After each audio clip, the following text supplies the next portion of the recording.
আসসালামু আলাইকুম বাবা। আমার চিকিৎসার জন্য, আমার চলাফেরার জন্য আল্লাহ রাস্তায় আমার সবাই কিছু হেল্প করবেন বাবা। আমি খুব অসহায়, চিন্তিত, আমার আল্লাহ ছাড়া আমার কেউ নাই। আপনারা বুঝতে পেরেছেন, মেহেরবানি করে একটু শেয়ার করবেন। আপনাদের মাধ্যমে নব মুসলিম অনেক মানুষকে আমরা দান করি, তবে এই মানুষগুলো ব্যতিক্রমী মানুষ। 17-18 কোটি মানুষ আমাদের দেশে আমরা বসবাস করি, তবে এরকম মানুষ হয়তোবা আমরা খুব কমে দেখি আমাদের দেশে। আসসালামু আলাইকুম সম্মানিত ভিউয়ার্স, আজকে আমি আপনাদেরকে এমন একজন নবমুসলিম বাবার জীবন কাহিনী শোনাবো, যা শুনে হয়তোবা আপনারা চোখের পানি ফেলাতে বাধ্য হবেন। আসলে আমি ওনার জীবন কাহিনী শুনে আমার হৃদয়টা ফেটে যাচ্ছে। আমরা তো মজার মজার ইসলাম পেয়েছি, আমরা জন্মগতভাবে মুসলিম, কিন্তু এনার মতো ব্যক্তিরা এই ইসলামটাকে পাওয়ার জন্য, ইসলামে ধর্মান্তরিত হওয়ার জন্য যে জুলুম আর অন্যায়ের শিকার হয়েছে, আজকে আমার এই ভিডিওর মাধ্যমে আপনাদের সামনে আমি তুলে ধরবো। আপনারা আমার ভিডিওটি শেষ পর্যন্ত দেখবেন, তাহলে আপনাদের মাধ্যমে এবং আপনাদের একটা শেয়ারের মাধ্যমে হয়তোবা এই নবমুসলিম বাবার কিছু উপকার হতে পারে। আমরা আর কথা না বাড়িয়ে ওনার পরিচয়টা জানবো। আসসালামু আলাইকুম। ওয়ালাইকুম সালাম। আচ্ছা বাবা, আপনার নাম কি? আমার নাম ছিল বাবু বীরেন্দ্রনাথ ঠাকুর। আপনার পূর্বের নাম? বীরেন্দ্রনাথ ঠাকুর।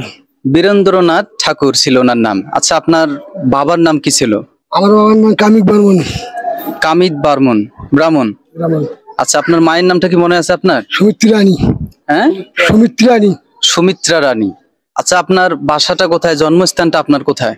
আমার জন্মস্থানটা জয়পুরহাট কালাই থানা। জয়পুরহাট কামাই থানা? কালাই থানা। কালাই থানা। কালাই থানা। কালাই থানা। জয়পুরহাট কালাই থানার বাসিন্দা ছিলেন উনি। ওনার বংশ হচ্ছে হিন্দু সম্প্রদায়, ওনার বাবা ছিল একজন ব্রাহ্মণ। সম্মানিত ভাইয়েরা, আপনারা বুঝতেই পারছেন। আচ্ছা, আপনি কখন ধর্মান্তরিত হলেন? এটা কত বছর আগে আপনি ইসলামে এসেছেন আপনাদের ধর্ম ত্যাগ করে? আমার ধর্ম ত্যাগ করে 17 বছর হচ্ছে। আজকে থেকে 17 বছর আগে আপনি ইসলাম ধর্ম গ্রহণ করেছেন।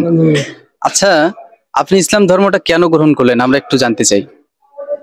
আমি ইসলাম ধর্ম কেন গ্রহণ করছি? আল্লাহ পাক রব্বুল আলামিন সৃষ্টিকর্তা আল্লাহ হলো এক। আল্লাহ ছাড়া কোনো মাবুদ নাই, তার কোনো ভাগীদার নাই, অংশীদার নাই। আর হিন্দু ধর্মের মধ্যে তার ভাগীদার অংশীদার মানে তার পূজা পানি করে। আমি এই জন্য ওই ধর্ম থেকে কাটিয়ে এসে আমি আল্লাহর পথে চলে গেছি। আচ্ছা, আপনারা বুঝতে পেরেছেন। আমি যখন নামাজে এসেছি আমি দেখলাম যে আপনি গেটের সামনে দাঁড়িয়ে আপনি মানুষের কাছে হাত পাততেছেন।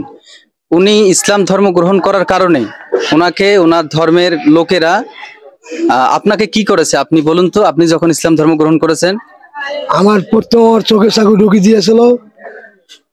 আবার যখন আমার চাকু ঢুকিয়েছে আবার আমার চোট মারছে, ডাইন হাতে আমার চোট মারছে। আবার আমার মাথায় চোটাইছে, ওই চোট আমার পায়ে পড়ছে। আবার পায়ে চোটাইছে, আবার পড়ে গেছি, আমার ঠ্যাঙ্গের ডাঙায় পড়ে গেছি, আমার পিঠির মধ্যে কোয়েল মারছে, মারি আমার ফেলে দিয়ে চলে গেছে। দেখেন তাহলে ইসলাম ধর্ম গ্রহণ করার জন্য উনি কতটা জুলুম নির্যাতনের শিকার হয়েছে, এবং ভিটা ছাড়াও তিনি হয়েছেন।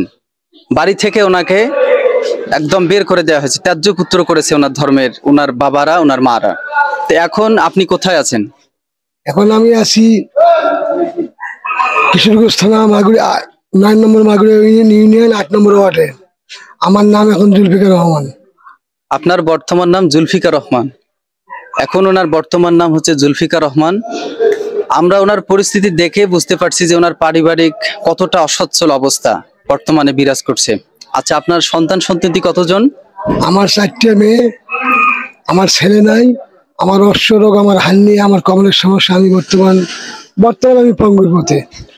আচ্ছা, আপনি আসলে কিভাবে আপনার জীবনটা চালাচ্ছেন, আপনার পরিবারটা কিভাবে চালাচ্ছেন? ইনকাম সোর্সটা কোথা থেকে আসছে? আমার ইনকাম সোর্স আগে আমি কর্ম করছিলাম, এখন আমি কর্ম করতে পারি না। মানুষের কাজ করছিলাম, হাল বইছিলাম, মানুষের কর্ম করছিলাম, এখন আমি পারি না। আমি এখন অসুস্থ হয়ে গেছি, আমার অশ্ব রোগ, আমার হান্নি, আমার কমলের সমস্যা। এখন আমি দয়া করি মানুষের কাছে হাত পাতি, কিছু সাহায্য উঠাই। আমি এটাই দেখলাম, আমি যখন নামাজ পড়ে বের হচ্ছি উনি গেটের সামনে দাঁড়িয়ে মানুষের কাছে হাত পাততেছে। তো আমি সেখান থেকে আসলে আমার ভিডিওটা করার একটা ইচ্ছা তৈরি হলো যে আমার মাধ্যমে যদি কিছু মানুষ দেখতে পারে এবং ওনাকে যদি হেল্পিং হ্যান্ড এবং সাহায্যের হাতটা যদি আমরা বাড়িয়ে দিই, তাহলে আমার মনে হয় যে এরকম নবমুসলিম বাবাকে আর এরকম মসজিদের দ্বারে দ্বারে কিংবা কারো দ্বারে দ্বারে গিয়ে হাত পাততে না হতেও পারে। সম্মানিত ভাইরা, আপনারা শেয়ার করবেন।